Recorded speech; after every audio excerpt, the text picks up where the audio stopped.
If you don't know, I am serious about my meal prep. So much so, I decided to make a whole series of videos to convert you all into my cult of zombie meal prep fanatics. Just kidding, I just find meal prep super easy, convenient, and money saving.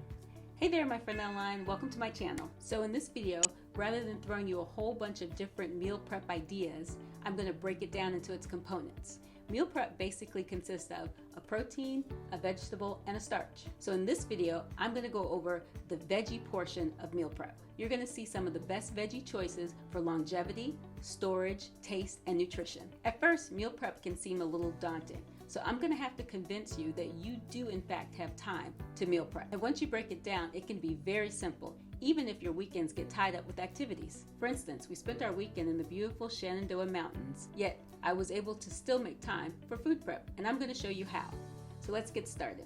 Now I know some of you may be saying, I don't like leftover food, especially leftover veggies. But the key to meal prep is the veggies you pick and how you prepare them. So our goal is to pick veggies that last and cook up very quickly. And next, to make sure your veggies taste their best, I recommend cooking them the day that you're going to eat them. But wait, you said this was food prep, and I want my food sectioned off and ready to pop in the microwave because you said that would save me time. Now just hear me out. One of the biggest ways meal prep saves you time is taking the decision making the day of off your plate, no pun intended. Well, maybe a little. And in addition to taking the decision making off the table, you'll have them prepped already. So there's no cleaning or cutting the day of. You won't believe how much time this is actually going to save you. The only thing faster would be grabbing some frozen vegetables out of the freezer and sticking them in the microwave.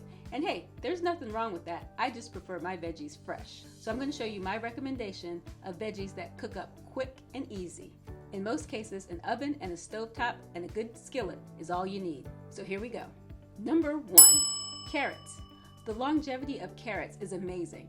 Uncut, these babies can store for up to a month. They're densely packed with nutrients and tons of fiber. And we all know you need that good old fiber. So to start, clean your carrots. Clean them thoroughly. They're a root vegetable, so they can get very dirty.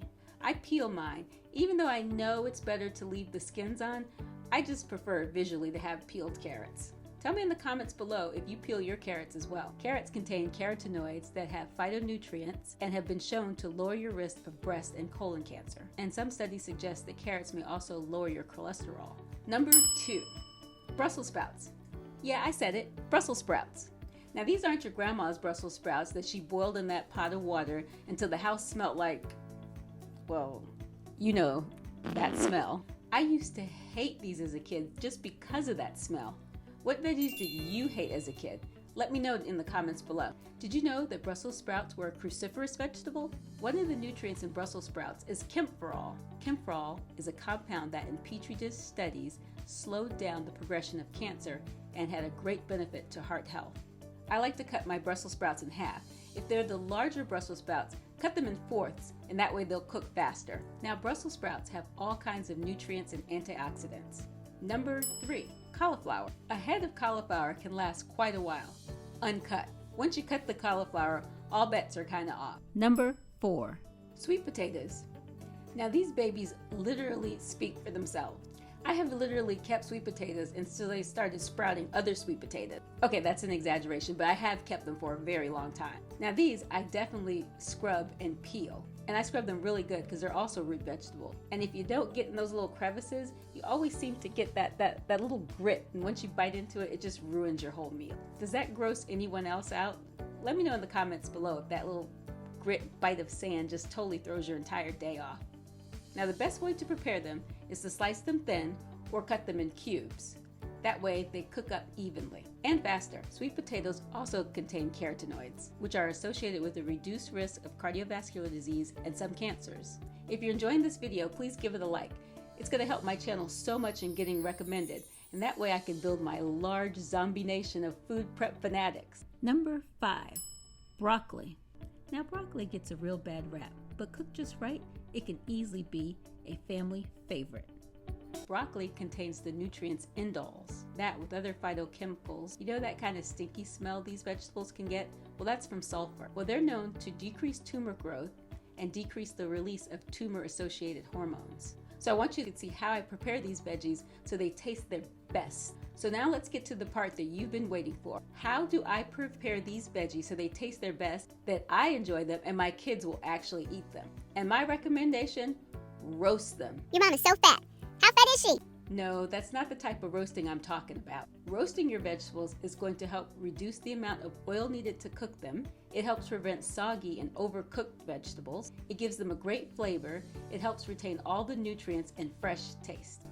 So the day of, I coat my vegetables with teriyaki mix, stir, place them on a cookie sheet, and broil them until they're crispy on the outside and tender in the middle. I coat my broccoli with teriyaki sauce as well, but this I prefer to stir fry on the stovetop. And another tip I have for you is to add some fresh garnishes to your meal as well, like slices of avocado or cherry tomatoes or slices of fresh tomato and cucumber. I talked about my best picks for veggies. In my next series, I'm going to cover preparing your proteins for your meal prep. So I want you to subscribe to my channel and hit the notification bell so you can know when I upload that video. In a previous video, I went over my family's favorite food prep week, Taco Week. So go check that video out right after this one. Don't forget to like, subscribe, and share. And if someone asks you where you got all these great tips and recipes, tell them, my friend Jen online.